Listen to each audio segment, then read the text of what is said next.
Hello Earthlings, welcome to Beat Freaks. On today's episode, we're covering the newest collection of music from hip-hop's biggest mogul, Assad! Executively produced by Assad, it's DJ Khaled's Grateful! Yay! Let's get into it. Beat Freaks.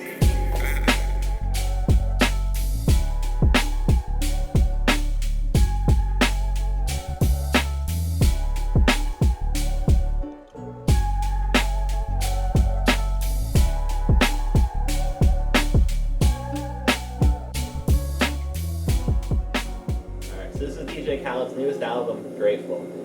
Cover is Assad. He looks great on the cover. Assad did a great job executively producing this album. I just really want to talk about Assad, but that's enough about Assad for now. We're going to talk about him later, I'm sure. Now it's time for DJ Khaled's music. Yep. So Grateful is, I don't actually even know what album for DJ Khaled this is. He's had a lot. He's been in the game for a minute. Like, I remember, I remember DJ Khaled, coming out with songs back in the day. And back in the day for me, it's songs like I'm On One with Drake, Welcome to My Hood, T-Pain, Lil Wayne, all that stuff. All I do is win. Yeah, All I Do Is Win, classic. So Khaled's been on this game for like a minute, but in the past like 2 years, he's really just like skyrocketed to a whole different level of success. That's what happens when you sell out and become a meme. Reach success. I mean, look at him at Snapchat. He's all over the place there. I mean, I've been in school. We just talked about DJ Khaled's Snapchat. We had conversations about how he'd get pulled over or lost on his jet ski or whatever. And now he's making. Yeah. So you touch on it. DJ Khaled is essentially a meme, and everybody knows this. Really, kind of all started snowballing when he got lost in his jet ski that one time. Good times. But so after becoming a meme, it quickly became a question as to whether or not DJ Khaled could continue to put out good quality music. And, DJ Khaled just always is just here to be like, forget my haters, I'm gonna get another one. So what do you think of his newest album, Steven? Well, I don't really want to call it an album because I feel like it's more of a collection of songs, playlist, I guess, if you want to call it that. I don't know what other thing to call it. But, I think overall, it's some pretty good songs on here. I mean, there's a lot of big-time artists like Future and Rick Ross and guys you expect to see on DJ Khaled album. They're always there. They're here like 4 times, so nothing out of the ordinary. They have like Travis Scott's only 4 songs. You have a couple other people on multiple songs. But overall, he has a great, collection of artists on here. And I think, since, obviously, I don't know what role he plays in making the music. If DJ Khaled actually does anything except for yell over the tracks. I don't know. I think that's it. But, this album, I think, it had a lot of different sounds to it. Stuff I wasn't necessarily expecting, certain artists I never heard of before, so that was cool. And they have brought some sounds that I wasn't really prepared for. And I think overall, it was a pretty solid blend. And I think I enjoyed this album. Yeah, for sure. DJ Khaled has always, what his actual job is it's not a rapper, it's not even a, beat maker. He is a true to God producer, taking it back to like Quincy Jones and all that. All he does is just curate things and get people in the room to make magic and just try to make an album be a vibe, right? And the last album, Major Key, was really good. It was relatively good. It started strong, had a lot of diversity to it, and I kind of feel the same thing about this album. I definitely feel like it's 23 tracks, goes on for a long time, and then the second half of it, it really just gets more focused on trap bangers, and some of those I feel are kind of just dull and forgettable. The last half does have some quality songs. My favorite songs are on the second half. Absolutely. But what I will say, excuse me, I'm getting over some sickness. What I will say is that with this album,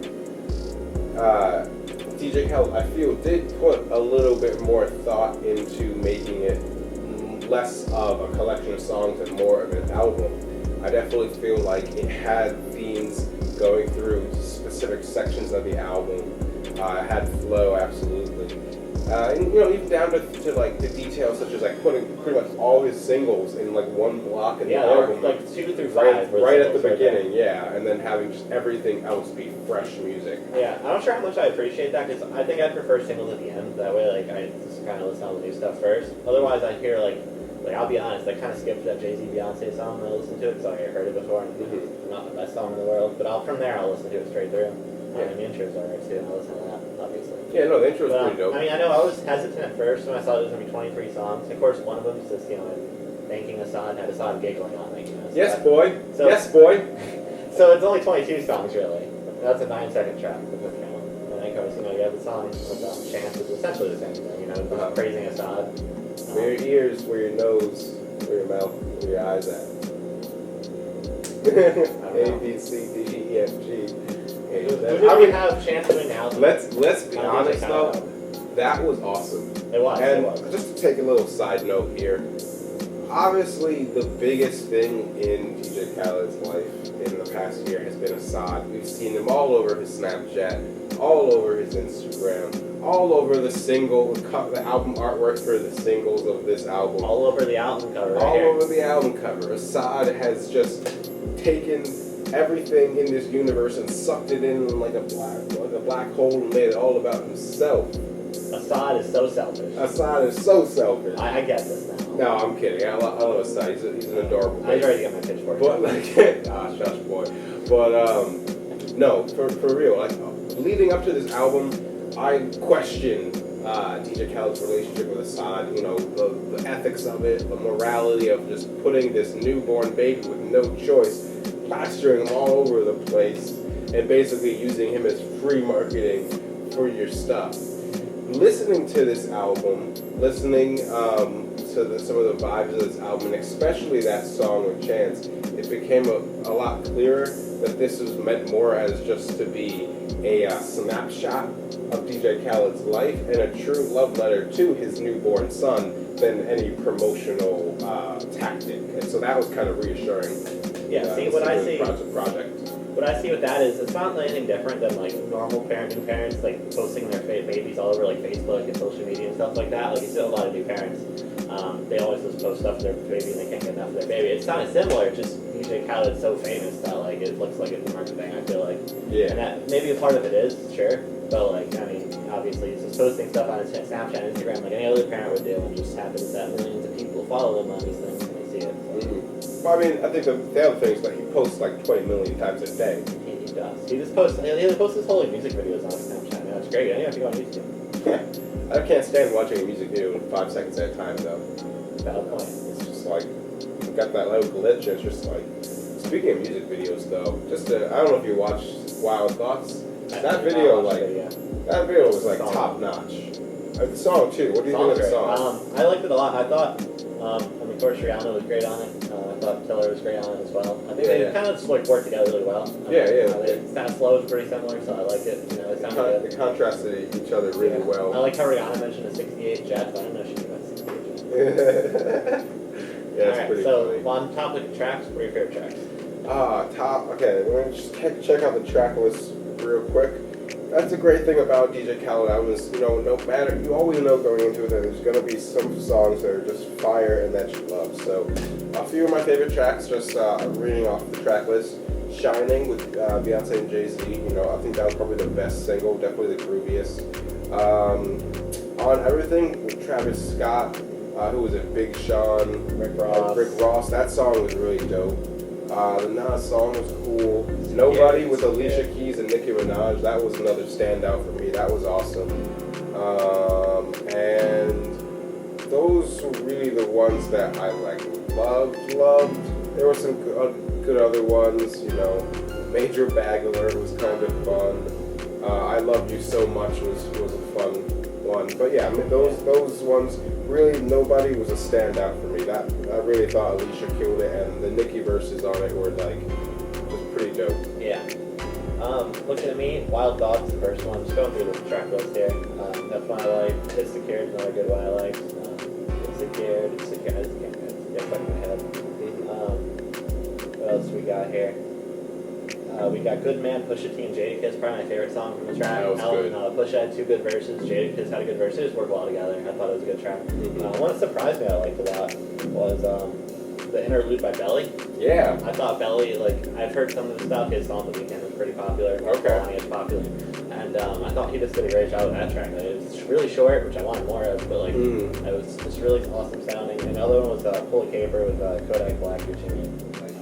So, really, DJ Khaled, you know who who he is, you know what to expect from him going into an album, and I feel like this album was pretty much exactly what we expected. What do you see in his future, really? Honestly, the same thing. I feel like I could say the same thing from in advance of any DJ kind of album. Just like, I want him to put out some songs that I'll like. Of course, there'll be songs I don't like.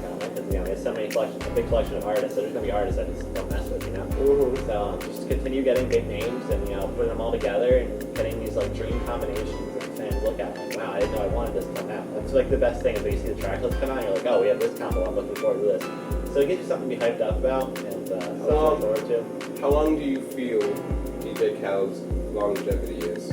I mean, realistically, he has no timetable. That's unless he keeps getting fresh artists and stuff. Yeah.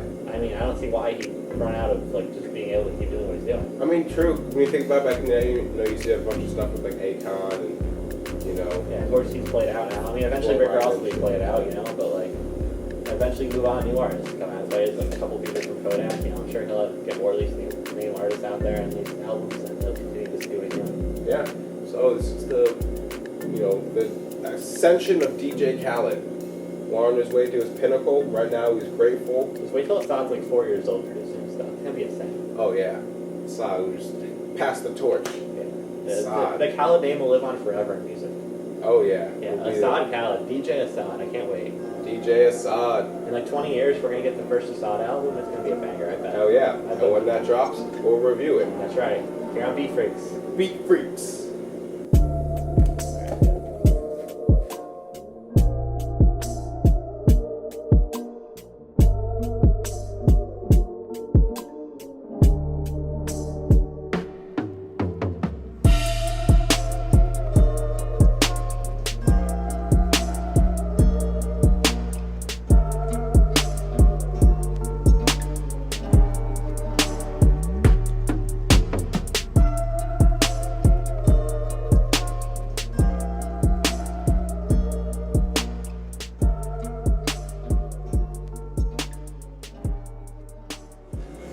He's a genius. Genius. You my son. Is he really a genius, though? We'll discuss. Is he really my son? We'll discuss right now. Beat Freaks.